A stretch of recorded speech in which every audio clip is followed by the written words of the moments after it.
Assalamu alaikum students, this is Aisha Fatima. Today's our topic is terminal velocity according to the new syllabus of Punjab Board chapter number 3 dynamics. Terminal velocity क्या होता है?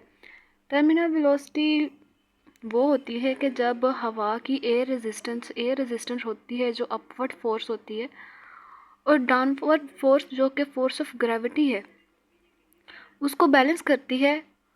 Air resistance जो है downward force of gravity को balance करती है, तो जो ऑब्जेक्ट होता है वो कांस्टेंट स्पीड से मूव करना स्टार्ट हो जाता है। तो जब वो ऑब्जेक्ट कांस्टेंट वेलोसिटी से मूव करना शुरू हो जाता है तो वो एक वेलोसिटी अटेन करता है, उस वेलोसिटी को बोलते हैं टर्मिनल वेलोसिटी। जब एक ऑब्जेक्ट है वो फ्रीली फॉल कर रहा है, हवा में falls freely, it is accelerated by an amount g is equal to 10 metre second per square. अगर एक अमाउंट है अगर एक ऑब्जेक्ट है, when an object falls freely, वो फ्रीली फॉल कर रहा है, तो वो g की value 10 metre second per square की अमाउंट से एसिलरेट करेगा। ठीक है, बट प्रैक्टिकली द एसिलरेशन में भी हिट डिफरेंट, लेकिन जो प्रैक्टिकली होता है वो एसिलरेशन मुख्तलिफ होता है। Air resistance play an important role in determining how fast an object accelerates when it falls. Air resistance जो है वो एक बहुत इम्पोर्टेंट रोल प्ले करती है कि गिरता है तो वो कितनी तेज़ी से एक्सेलरेट कर रहा होता है। मिसाल अब हमें दे दी गई है कि क्रिकेट बॉल है और एक स्टायरोफोम के पीसीज हैं, और स्टायरोफोम और क्रिकेट बॉल को अगर हम सर्टेन हाइट से, यानी कि एक हाइट से एक जो हम लोगों ने ऊंचाई तय की हुई है उस ऊंचाई से नीचे फेंकेंगे, तो वो दोनों वेट्स जो होंगे, यानी कि दोनों चीज़ें क्रिकेट बॉल और स्टायरोफोम सेम टाइम पर जो है वो ग्राउंड के साथ हिट करेंगे। और ऐसा तब होगा जब वहाँ पे हवा नहीं होगी, जब वहाँ पे कोई रेजिस्टेंस नहीं होगी। If you drop a cricket ball and a piece of styrofoam of the same weight from a certain height, they will hit the ground at the same time only if there were no air resistance. ऐसा क्यों होता है? Both would fall with the same acceleration as g is equal to 10 metre second per square. क्योंकि ऐसा क्यों होता है कि वो दोनों जो चीज़ें हैं, दोनों जो वेट हैं, वो सेम टाइम पे ग्राउंड के साथ हिट करते हैं जब हवा ना हो, क्योंकि वो g की value 10 metre second per square से ही एक्सिलरेट कर रहे होते हैं। प्रैक्टिकली हम देखें तो जो बाल होती है वो ज़्यादा तेज़ी से ज़मीन की तरफ आती है क्योंकि उसका वेट ज़्यादा होता है, लेकिन जो स्टायरोफोम होता है वो उसकी सरफेस ज़्यादा होती है, ये उसको ऑपोजिट फोर्स यानी कि फ्रिक्शन जो है उसका ज़्यादा सामना करना पड़ता है स्टायरोफोम का, क्योंकि उसकी सरफेस लार्ज होती है। स्टायरोफोम के पीसेस जो होते हैं वो लार्ज सरफेस रखते हैं, इस वजह से उनको फ्रिक्शन का ज़्यादा सामना करना पड़ता है,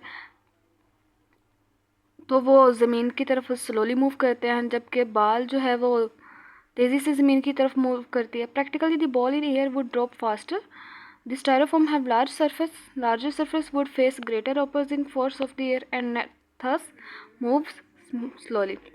बहुत से एक्सपेरिमेंट बनाए गए हैं कि जो यानी कि ऊंचाई से चीज़ें नीचे गिराई गई हैं कि ये जानने के लिए कि जिन चीज़ों का सरफेस एरिया लार्ज होता है, उनको वाकई फ्रिक्शन ज़्यादा फेस करनी पड़ती है, और जिन चीज़ों का वेट ज़्यादा होता है उनको फ्रिक्शन कम फेस करनी पड़ती है। Experiment have been made in this respect and it was found that faster and object falls the more air resistance will be exerted on it. Experiments ने हमें ये बताया है कि जितनी तेज़ी से अगर कोई चीज़ ऊपर से नीचे आ रही है, हवा से ग्राउंड की तरफ आ रही है, तो उसको बहुत ज़्यादा एयर रेजिस्टेंस फेस करनी पड़ती है। A speed is finally attend eight which the upward force of air resistance balance the downward force of gravity. जब अपवर्ड फोर्स होती है एयर रेजिस्टेंस की, वो बैलेंस करती है डाउनवर्ड फोर्स ऑफ ग्रेविटी को, तो स्पीड अटेन हो जाती है, यानी कि वो ऑब्जेक्ट है वो बहुत ज़्यादा तेज़ी से नीचे की तरफ मूव करता है और उस पर बहुत ज़्यादा रेजिस्टेंस जो है वो एक्सर्ट होती है। व्हेन दिस हैपन्स, जब ऐसा होता है तो ऑब्जेक्ट स्टॉप एक्सिलरेट। जब ऐसा होता है ना तो ऑब्जेक्ट एक्सिलरेट करना बंद कर देता है। जब एक ऑब्जेक्ट है वो बहुत ज़्यादा तेज़ी से नीचे की तरफ मूव कर रहा है तो एयर रेजिस्टेंस है जो वो फोर्स ऑफ ग्रेविटी को, एयर रेजिस्टेंस एक अपवर्ड फोर्स है, वो बैलेंस करती है डाउनवर्ड फोर्स को जो कि फोर्स ऑफ ग्रेविटी होती है, उनको बैलेंस कर देती है। और जब वो ऐसे बैलेंस होता है हो जाती है दोनों फोर्सेस, तो जो ऑब्जेक्ट है वो एक्सेलरेट करना बंद कर देता है और कांस्टेंट वेलोसिटी से मूव करना स्टार्ट कर देता है। उस कांस्टेंट वेलोसिटी को हम लोग कहते हैं terminal velocity. This happens, the object stop accelerating, it keeps falling at a constant velocity.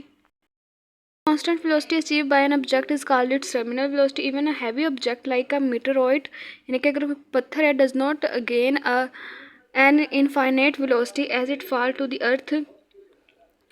तो जब एक पत्थर को हम लोग ज़मीन की तरफ फेंकते हैं तो वो इनफाइनाइट वेलोसिटी को गेन नहीं कर पाता, यानी कि जो बहुत ज़्यादा वेलोसिटी है उसको गेन नहीं कर पाता as it falls to the earth. This principle applies to the paratrooper. हम लोग ये प्रिंसिपल जो है वो पैराट्रोपर पर अप्लाई करते हैं कि एयर रेजिस्टेंस जो है वो एक्ट करती है large surface area of parachute पे, large surface area of parachute के अगेंस्ट जो है वो एयर रेजिस्टेंस एक्ट करती है, allows for a descent at a safer velocity, ताकि जो पैराशूट है वो सेफर वेलोसिटी के साथ जो है वो ज़मीन पर लैंड कर जाए। ठीक है। डू यू नो एक टॉपिक है कि फ्रिक्शन इन ह्यूमन जॉइंट्स में वो is very low because our body contain a natural lubricant system. जो ह्यूमन जो जोड़ होते हैं हमारे, अब देखें ये नी जॉइंट और बोन है, उनके दरमियान ये लुब्रिकेटिंग फ्लूइड है, ये आप लोग बायो में पढ़ेंगे। तो ये जो फ्लूइड होता है हमारी जोड़ों के दरमियान में, तो ये जो दोनों हड्डियों को आपस में रगड़ से बचाता है, फ्रिक्शन से बचाता है। ठीक है। Consequently throughout our bones rub against each other at the point as we move, yet bones do not normally wear out even after many years of use. जब हम लोग अपनी हड्डियों को बहुत ज़्यादा इस्तेमाल करते हैं, यानी हम लोग बूढ़े हो जाते हैं, तो अक्सर आप लोगों ने देखा होगा कि कई लोगों को जोड़ों का मसला होता है, बुज़ुर्गों को वो चल नहीं पाते। वो इस वजह से चल नहीं पाते क्योंकि उनके जोड़ों में जो लुब्रिकेटिंग फ्लूइड होता है वो ख़त्म हो जाता है और उनकी हड्डियाँ आपस में जब रगड़ खाती हैं तो वो उनको तकलीफ़ होती है। ओके स्टूडेंट्स, अल्लाह हाफ़िज़।